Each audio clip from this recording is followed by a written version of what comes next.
Welcome back to the shop. I'm Jeff from Today's Craftsman, and today we're at John's shop. So a little change for the usual. Yeah, here we are in the barn, and I've been here now for about 28 years. Couldn't get right into it when we first moved in because it needed a lot of work. In fact, the reason why we bought this piece of property is because it had this barn on it. It was falling down when we bought it. It was just laying in the dirt, and that was close to 30 years ago, so a lot more energy.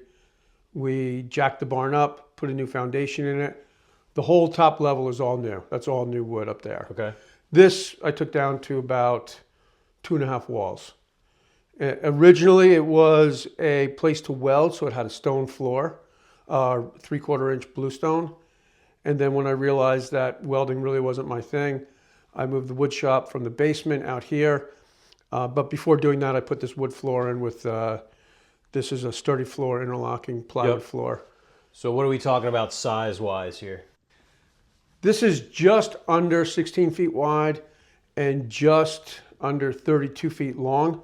You'll see the area back there where the floor raises up about 2.5 inches. That used to be a covered porch. So the upstairs was always roughly 16 by 32, but then you had this covered porch area. Maybe 10 or 15 years ago, I covered in the covered porch, but it just turned into a whole catch-all area. I thought I was going to use it as an office or something. Right. I just threw junk back there. And then maybe 3 or 4 years ago, I took that wall down, and that gave me almost another 7 feet in the barn. It really expands the space. Like when you look at the old videos, you'll see the shop looks a lot smaller. Yeah, so what's that, about 450 square feet? Yeah, exactly. So upstairs and downstairs combined is just about 900 square feet. And some people know, but what do you have going on upstairs? Upstairs is my art studio, office, photography studio. So the bench that I just finished, this was my most recent project video, that went up there on Friday to get a photograph of. I brought it back down here because I thought we might talk about it a little bit. So it's a great thing having that upstairs space because it's a clean space. As you know, with a shop, you got a door to your office. Yeah. If you don't have that, everything's always just covered in sawdust. It's still pretty dusty, because it gets left open from time to time. This place warms up pretty quick. It's actually kind of cool in here now. You probably noticed because we had such a warm day on Saturday. I turned the heat way down, forgot to turn it back up. So when I came out here this morning, it was pretty chilly. And it takes about 4 to 5 hours for the place to stay warm because every surface in the barn gets cold. And it's just emitting that cold air. So now it's starting to warm up, but it's just a little oil-filled electric baseboard heat. Is that the only? That's it. Wow. Yeah, it does. The place is insulated really good. Yeah. So the ceiling joists are 2 by 10 and they're fully insulated. So there's not a lot of heat going up to the second level. And then I've got 2 by 4 construction here. It's not great, but it's insulated. It's a relatively small building. So the shop here is set back, pretty far from, you live on a corner from the 2 roads and the house. Yeah, so I would say I'm about 150 feet maybe from the house. I'm only maybe 50 feet from the property line over here, maybe not even, maybe 35. About the same for that back road, that dirt road, and then a couple 100 feet maybe from the road out front. We bought this place, I think in 1996 maybe. It was kind of a downturn in the economy, and we bought this house for sale by owner. Had the barn on the property, so it was grandfathered in, fixed it up, and it's been my little shop here for all these years. Now, I took a big break from woodworking from probably 1999 until about 2010, really, or maybe 2008, because we opened an art gallery and I was just making picture frames. Picture frames are very lucrative, especially with the right clientele. Even a crappy picture frame is expensive. Yeah, so I was building picture frames for a lot of big clients in New York City for paintings that were really, really expensive. I still do that from time to time, but there was just so much more money to be made building picture frames that I just stopped making furniture. I got into the YouTube thing because I built this old farm table. At the time we had a house up in Vermont, and I wanted to show my brother-in-law, and I didn't even know about YouTube. About a month or two before I started building the table, he was showing me things on YouTube. And so I said, oh, when I build this table, I'll show you what it looks like. So I built the table, immediately got a ton of views, and then I was hooked. And you'll notice, if you look at my early projects, the shop's a disaster because it was really just a place to make money. It's a mess. I'm just trying to produce stuff in here and get it in and get it out. I always wanted a pretty shop, kind of like, I wouldn't say this is super pretty, but it's a nicer shop. It's a nice, it's like a nice looking shop. Yeah. Where when you go back, everything's just hanging off the walls. There's dust everywhere. So part of my job is to kind of clean this place and create an environment that people want to be in. Yeah.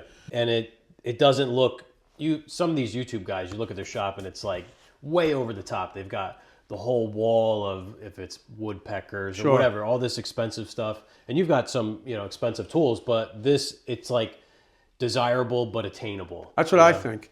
It really is. I mean, you've got a table saw. Now I have 2 table saws because SawStop did give me a saw about 4 or 5 years ago.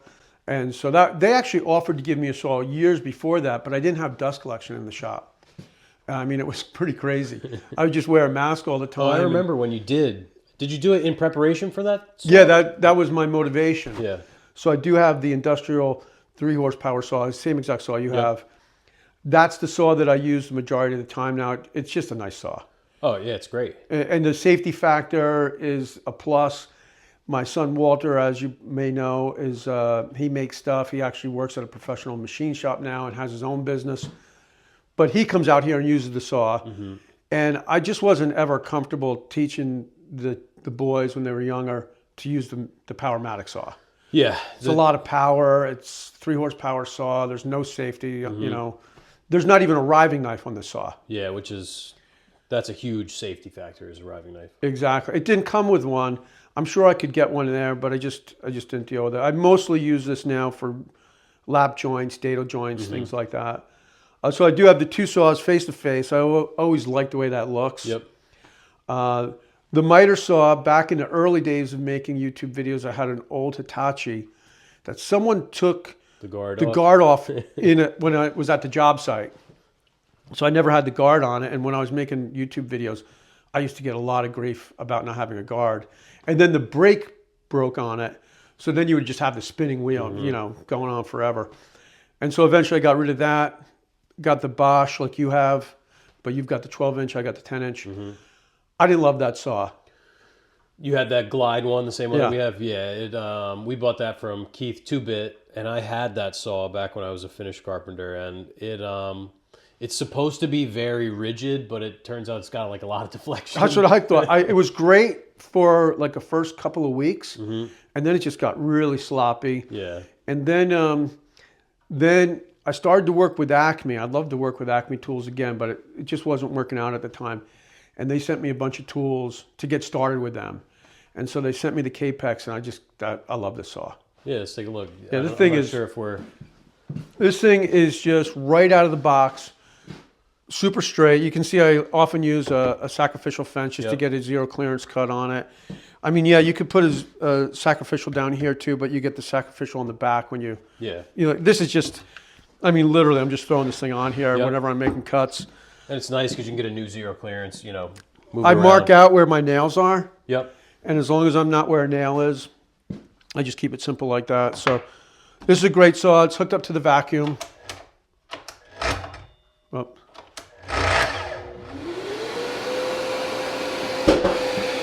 So that's nice. So Helps self-cleaning. out. Yeah, helps out with the dust. Probably should empty that bag out. It's been a little while. Over here, I've got so there's the front of the saw, and I've got this air cleaner that I built into this cabinet. So here's just a bunch of table saw blades. Yep, I remember this video.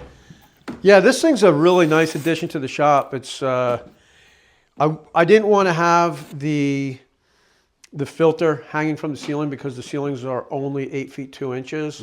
So it's visually it's kind of tough. The downside is I can pull this filter out here, So this is easy to clean. Yep. But the bigger bag filters are a bit of a hassle to get out. Yeah. So what I generally do is I just vacuum them out. I'd have to pull the cabinet, which is on wheels. I'd have to pull that out to get to it. These are wood on wood drawer slides. Just open and shut those drawers. Yeah, it's pretty nice.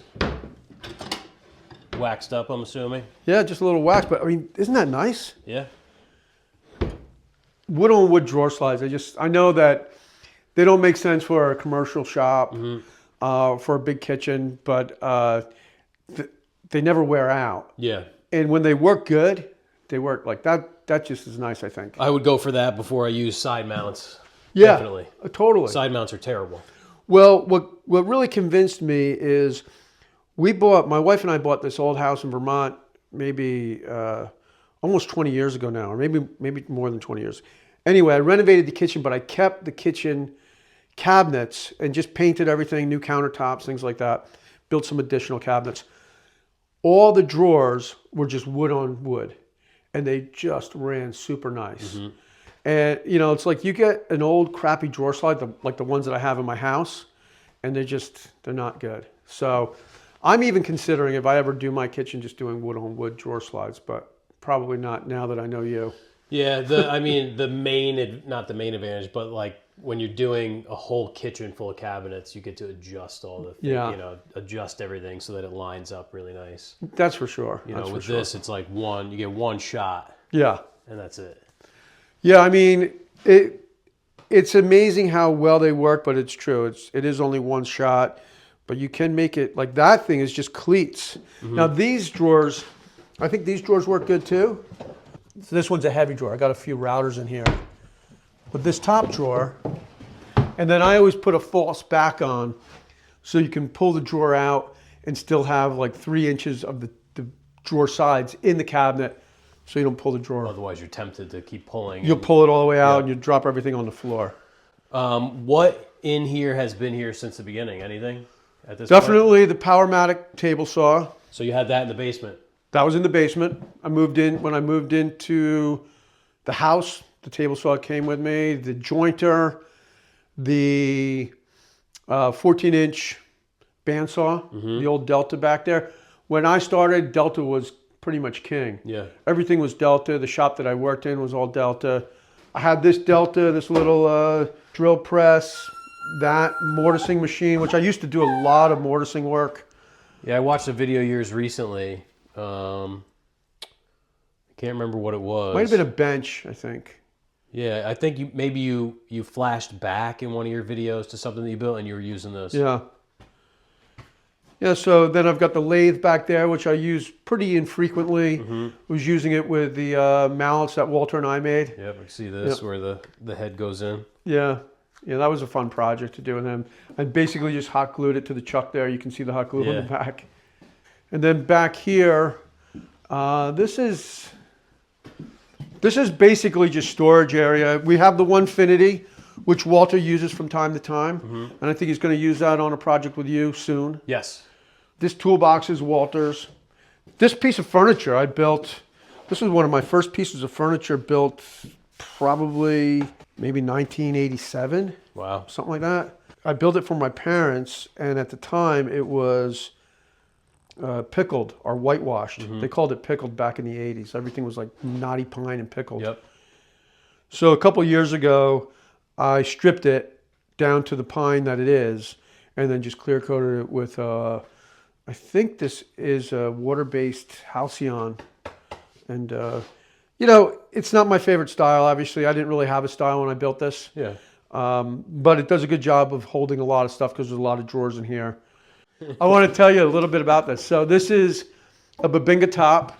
The legs and the brace are Padauk, which I didn't know. It's funny because they look like the same species. Pretty similar, right? Yeah. I had the boards up in the rack for, almost 30 years. And when I started to cut the legs and the brace, I could see it's just very like red-orange color. And so I knew it was that Padauk. And this will go to a dark brown.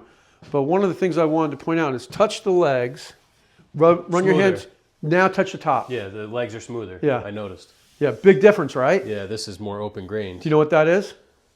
Did you do the wool? That's it. It's just the wool lube. Wow. So like if you touch the bottom, same thing. You did that? Yeah. Yeah. Because before I put the bench together with the little little wooden clips, I rubbed everything down with the steel wool and the wool lube. But I didn't do the top because the top is facing down. And that way, if I get any little marks, I can rub them out with the steel wool. So I just never got around to doing that last step here. And this is the most important, surface anyway. I think there's always such a huge difference with that, just rubbing it out. Just the feel is unbelievable. Yeah, this, especially on these curves, it feels nice. Yeah, I like it. So yeah, that's, and of course I have the workbench. This is Jeff's. Yeah, I bought this off a guy in Brick for $100. It's a nice bench. I made these dogs. So actually, homemade wooden spring and everything. These were fun to make. So is there anything else in here that you want to show off? What about these things over here? Oh yeah, do you want to take a ride on one? I have to get you on video. That'll be the end shot. Yeah, break my neck. So these, I'll just give you a quick story. This is the reason why my channel went over 1 million subscribers. I made this bicycle rack, and it's a 15-second video where it just explains that if the tire goes flat, there's a dowel in there that will prevent the bike from falling over, because it's not uncommon for your tire to lose air pressure while it's in storage. And that was like a response to comments that you got on the original I was video, talking about it on Instagram, and everybody's like, what if the tire goes flat? So I made the video to maybe, I don't know, it's something like a couple 100 million. But it gained the channel 260,000 subscribers. So that's the only reason why my channel's over 1 million subscribers. Shorts sometimes work, sometimes they don't, I don't know. So anyway, that was for the black bike. And then because of that, I became, I guess that put me on the radar for the company Bulls. And they reached out to me and we started talking, and they sent me this white bike. This is a loaner. And I think they're going to take this bike back in a month or so and give me a new one. Nice. That's a little bit different. And I just make some Instagram videos with it. But this kind of biking, it's pedal assist mountain biking. So you can really get a workout. There's no throttle on this. If I didn't have one of these, I wouldn't be riding, because it's like you can kind of feel like I want to go on a bike ride, but man, I don't feel it today.